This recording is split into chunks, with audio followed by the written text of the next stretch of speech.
Hello guys, Harry here. Welcome back to the channel. Hope you're well. Finally got the chance to compare these two Seikos on the channel. I'll try and keep it simple today, and we'll go through the similarities and the differences between these two watches. So I'll kick it off with the price first. I paid 215 Australian dollars for the SNZG compared to $219 that I paid for the SRPG, which is a much newer watch.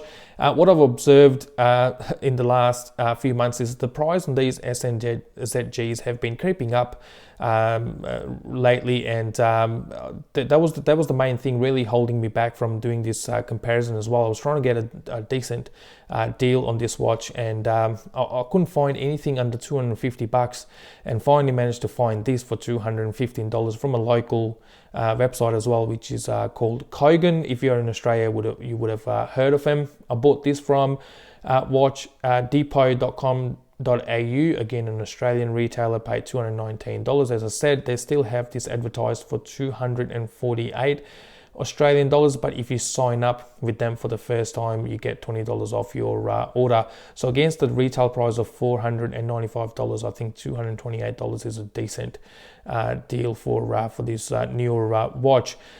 Talking about the dimensions, this is a larger watch. You get a case size of 42 millimeters with a lug-to-lug distance of 49.3 millimeters. Case size on this is 39.2 millimeters with a lug-to-lug distance of 48 millimeters. So for someone like myself with an average size wrist of 7 inches, this will give me a better fit on my wrist compared to the SNZG.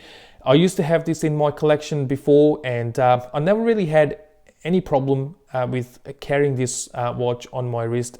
It didn't really look that big on the wrist, and there was barely any lug-to-lug overhang as well. But still, I believe this one will be a better fit for someone like myself. If you have a larger size wrist, you'll be able to carry both of these without any problems at all. Case thickness on the SNZG is 11.8 millimeters. Case thickness is 13.5 millimeters on the SRPG. Now you can see we have a flat hardlex crystal on the left compared to a domed hardlex crystal on the right. Now personally, I've never been a fan of these domed hardlex crystals ever. If I decide to keep this watch, I'll definitely be replacing that with a flat sapphire crystal. I'll get a better glass by doing that. I'll get a crystal which is more scratch resistant, and I'll be in the process of doing that. I'll be able to reduce the case thickness as well. Lug width of 22 millimeters and lug width of 20 millimeters on this watch. Now, when we talk about the finishing on the case, SNZG has a more of a kind of a bead blasted matte finish to the case, which you don't really get often on watches these days. The SRPG has a more traditional finishing on the case with high polished along the sides and brushing on the top of the lugs, and same brushing can be seen on the fixed bezel as well. Now, talking about the dial on these two watches, they're kind of similar and different at the same time. We get Arabic markers on both, and with a 24-hour on the inside. We get Seiko and the logo 5 applied underneath the 12 o'clock marker. On the SNZG, you can see the older logo 5, that shield there. On the SRPG, you can see the latest Seiko logo 5 there. You get sports printed underneath the logo on the SNZG. No sports written on the SRPG here. A bit more information on the dial with automatic 23 joules 100 meters on this one. You only get automatic printed on this, which I really like. I don't like too much information on the dial. I think automatic is more than enough. You get day and date complication on both at 3 o'clock. You get minute markers printed on the outer ring on both of these watches, and you can see that red tip on the seconds hand as well on both of these watches there. This is made in Japan. As you can see, this is not made in Japan. This is cased in China. So if that really means a lot to you, made in Japan, if made in Japan means a lot to you, then this is the watch to go for. But we'll keep looking at the what you get, what this watch offers better compared to the older SNZG. Anyway, the dial, when we look at the dial, the finishing on the dial of this SRPG is slightly better with that sunburst effect. It's more crisp when compared to the SNZG, which is just a matte black, and there's no sunburst effect. It's just there's nothing going on with the dial there. But I believe the Lume is better on the SNZG, and it works better in the dark. So let me just turn the lights off, and we'll check the quality of the Lume on both. So here we go.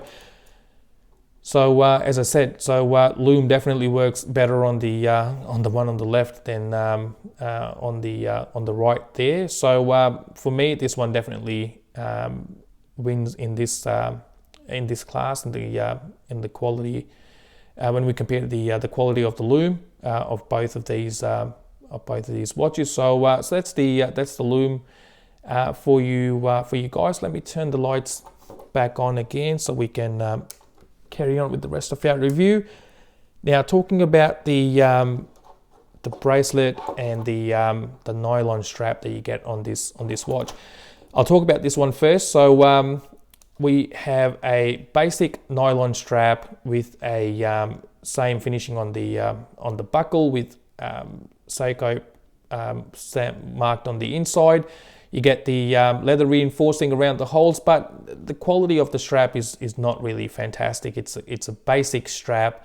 If I keep this watch, I'll definitely be replacing this with a better strap, maybe a better leather strap.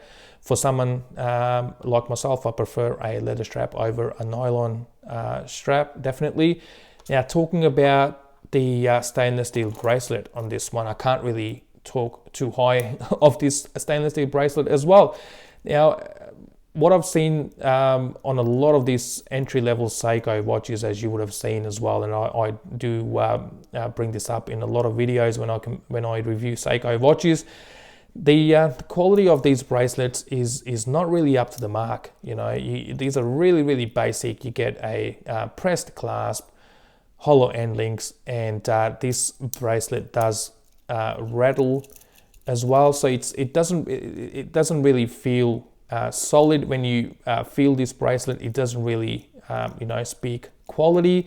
So and that's what's been lacking in these Seiko watches for a long time now. The quality of their bracelet in this $500, $600, $700 range of watches. So again, if I keep this watch, I'll definitely be replacing this bracelet for something nicer.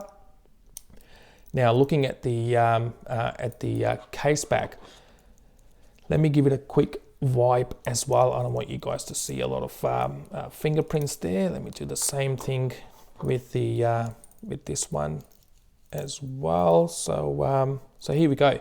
So open case back on this one, and open case back on the SNZG as well. You get 100 meters of water resistance on both of these watches with a screw down case back and a pull and push crown. Now, in my opinion, where you get your money's worth is the movement. The movement in this is the latest 436, which is really widely used by Seiko in these watches, in that $500, $600, $700 range of their watches. Now, when I say $500, $600, $700, I'm talking about Australian dollars here. So you get hacking and hand winding, which is missing in the 7S36C that you get in the SNZG.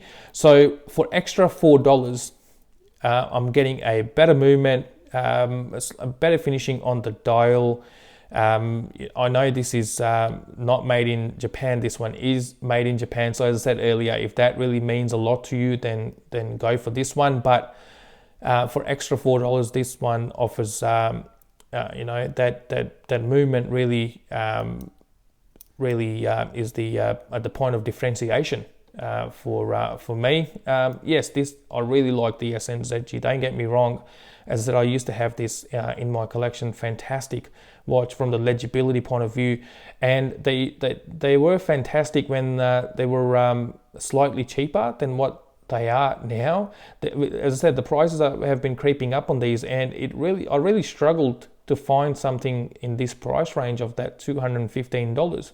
You know, they were all selling for close to about $250, so more expensive than this Seiko. But again, at the end of the day, it really comes down to personal preference.